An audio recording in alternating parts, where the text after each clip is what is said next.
A hostel is a form of low-cost short-term lodging where guests share a multi-bed dormitory with a number of other people. Often the beds are in the form of bunk beds, and the rooms are meant to fit as many people as possible, so as to create for a cheaper alternative to hotels and Airbnbs. These rooms can be single or mixed gender, and they can have private or shared bathrooms. Hostels are a common go-to for solo travelers who aren't looking to spend a lot of money on a hotel, or for people who only really plan on using the place to sleep and not really hang out. The 3 stories you're about to hear were recounted by solo travelers who stayed in hostels and had not so great experiences with the people they were sharing their rooms with. I was for a while talking to this French girl that I matched on some dating app. After my breakup, we were texting for a while, then started calling and FaceTiming each other. Almost every night we connected really well.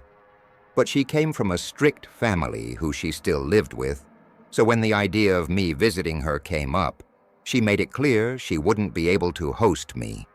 And when I asked if she'd want to share a hotel room together, she said, not the first couple nights after we met, just because her parents would have a freak out.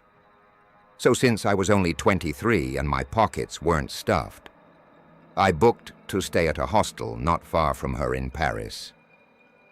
I downloaded a couple movies to watch on the 7-hour flight since I already knew I wouldn't be able to sleep. I never can on flights. And I was right. I tried sleeping, but didn't even get close. So by the time I landed and then Ubered to the hostel, I was running on 0 hours of sleep within the past 24 hours. I was exhausted due to the 6-hour time difference. It was also like 3 in the morning, so at least that meant I could just go crash in the bed in the hostel, and I wouldn't be jet-lagged the next day. I arrived to the hostel, which admittedly wasn't the nicest place ever. It was small. There was a certain odor to the lobby, and the front desk worker wasn't too enthusiastic about his job. But it was 3 a.m. after all, so I had to cut him some slack. I walked to the room I'd be staying in, and there were 6 beds, 5 of them empty, but one had a guy sitting on it. He was on his laptop typing away at something. He looked up at me, then back down at his laptop. I said, "Hey," but he didn't respond back. He seemed invested in what he was doing, so I just laid down in one of the empty beds. But the light to the room was still on. I asked him if it was okay that I shut off the light. Then he looked at me with a blank expression but didn't say anything. I repeated what I said, assuming he didn't hear me, and he nodded his head with this weird smile. So I got up and turned off the lights to the room. I passed out pretty quickly due to my lack of sleep, but surprisingly I woke up a couple hours later. The room was still dark, but I didn't know for sure what woke me up. I rolled over to my site and looked around the room. It was almost pitch black, but I could see that all the beds were empty. All of them. Where was the other guy that was there earlier? The 2 bunk beds next to me were empty, top and bottom. But I knew something had to have woken me up. I looked on my phone and it was 5 in the morning. I needed sleep, so I said, screw it. He probably left, and maybe a sound from out in the hall woke me up. I laid back down on my side and closed my eyes. The mild traffic noises from outside was all that I heard. Then the bed shook a bit, and I heard a little crack of the metal frame, accompanied with this freakish breathing sound. I looked up in horror, and on top of me, I saw a head peering over the edge of the top bunk. Looking into the bottom bunk at me, I can see the same creepy smile on his face, and his medium to longish black hair was drooping down with gravity below the top of his head as he hung upside down. It was a horrifying sight that words really can't explain. I screamed and fell off the bed as I realized what I was looking at. He sat up in the top bunk and continued looking at me. I screamed, "What the F are you doing?" as I threw something at him. He started to laugh, this really strange, off-putting laugh. I immediately turned the light on and went through my stuff to make sure nothing was stolen while watching him. At the same time, I then heard a click of a phone camera and looked at him as he was holding his phone up to me, clearly having just taken a picture of me. He was still laughing while looking at me. Something was wrong with this man. I didn't know if he had some screws loose mentally or if he was doing this with bad intentions. I zipped up my bag and went to the front desk and requested a different room immediately. One of the single private rooms, after explaining why and trying to get a reduced rate, he wouldn't budge, but he said he'd check on the room with the guests that I was just in. I didn't call the police because I didn't know if any laws were broken, but I sure as hell left a review of the hostel. The rest of my trip there was good. I had a good time with the girl I was seeing, but every time I returned to the hostel I was scared I'd run into that guy. I don't like how a picture of me is on that weirdo's phone. I'm not a physical guy, but I wish in that instance I did get physical. I'm a solo traveler. I've stayed in countless hostels as a means of saving money while also meeting new interesting people. I've stayed in a total of about 20 hostels in my life, and 90% of the time I've had good experiences. My first truly awful experience, though, was at a place called Freedom Traveler Hostel. And before I begin, I want to note that my horrible experience wasn't the complete fault of the hostel itself. The Freedom Traveler Hostel is located in Rome. It was my first time ever visiting Rome. I was completely inexperienced to the landscape and relied heavily on Google Maps and locals. In fact, even finding the hostel itself proved challenging, as there were no signs for the place outside. But once I found the place, I let myself in through the big brown doors and was greeted by a nice woman working the front counter. I had already booked a stay in one of the 4-person rooms. I was led to the room I'd be staying in, which had 1 bunk bed and 2 single beds, totaling sleeping space for 4 people. The room had a green theme to it, but it wasn't the biggest room, the worker told me. There weren't many people staying in the hostel at the moment, which I didn't really have a problem with, if it would mean I would have more privacy in the room. The woman had a smile on her face the entire time, and I appreciated her help. She showed me where I could store my luggage, which was actually just some shed in the back garden area. I wasn't impressed nor confident with it, so I decided I'd leave my luggage in the room, especially since I didn't bring anything too valuable. I was exhausted after a whole day of traveling, so after changing clothes and stowing my luggage under the bottom bunk bed, I laid down ready to take a quick power nap. Not long after, I heard a knock at the door and 2 young men walked in.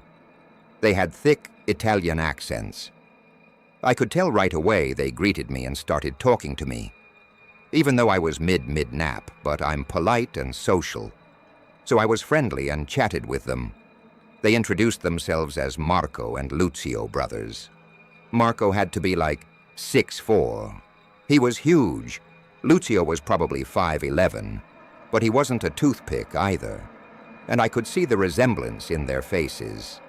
They were very tanned, but both had receding hairlines. Even though I could tell they were in their early 20s, they weren't the friendliest-looking guys, but at first they seemed okay enough. After getting acquainted in English with them, the 2 brothers started to talk amongst themselves in Italian. They didn't know that I understood, though, because right away I understood them to be talking about me and laughing at me. I heard, I believe, Marco, describing me as some silly white boy. I could have said something right there in Italian. But instead I wanted to keep the illusion that I didn't speak the language. The 2 brothers eventually got up from their beds and left the room with Lucio smiling and waving at me as they left. I just realized they didn't have their luggage in the room. which led me to believe they left their luggage in the storage shed in the garden area. I went to the garden area for a bit, just to mingle with some of the people sitting out there, and I met a few nice tourists who were also staying there for the weekend. Then off I went to explore the city, heading in the direction of city center, after many hours and 2 food stops. Later I returned to the hostel expecting some people to be socializing the lounge area or in the back garden, but there was no one, so I figured I'd just get some early shut-eye. It was 9 p.m. anyway. I don't remember when I fell asleep, but I remember waking up.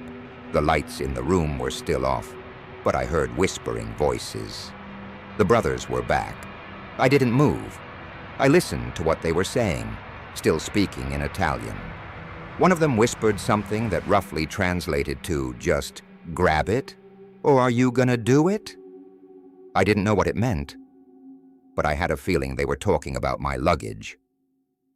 I was waiting to hear the sound of my luggage being moved before I would let them know I was awake. But instead I felt a sweet-smelling cold and wet cloth being pressed up to my face, and I reacted by yelling and swatting it off my face. I turned to see one of the brothers standing over me. I screamed, "What are you doing?" The man over me. I couldn't tell which one it was, then got on the lower bed with me and tried to subdue me. But I kicked him off and screamed for help. The other brother pulled him away from me, and the 2 men took off out of the room. I quickly grabbed my bag and shoes and went to the front desk for help. The man who was working now said he saw the 2 guys leave, but there was no information on them even staying there. They were 2 random locals who were trying to rob visitors to the hostel. They tried to literally chloroform me. I didn't stay there after that. Of course, I'm sure they've upped their security now, but when I stayed there, clearly, anybody could have just walked right in if I wasn't awake. I would have been chloroformed and robbed of my entire bag. After this, I started being more careful of the hostels I stay at. I once went to Miami Beach by myself for the Art Basel, and to just escape the cold. My friend Maya would be there with her boyfriend, and I'd meet up with them, but I wasn't staying with them. Hotels and Airbnbs in Miami aren't cheap, though, especially if you're flying solo. So I went with this hostel called Bikini Hostel. It's like in the heart of Miami Beach, and it was pretty crowded. Even the check-in lobby had some people in it. It had a younger vibe, mostly people in their 20s.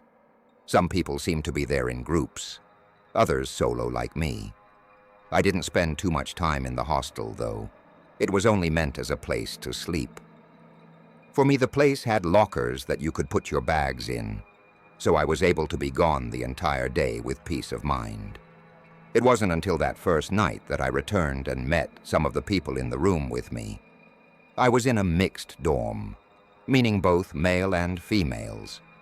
Though I was actually the only female in the room, I wasn't necessarily uncomfortable with that. I wasn't really there for the people more, so just the money saved.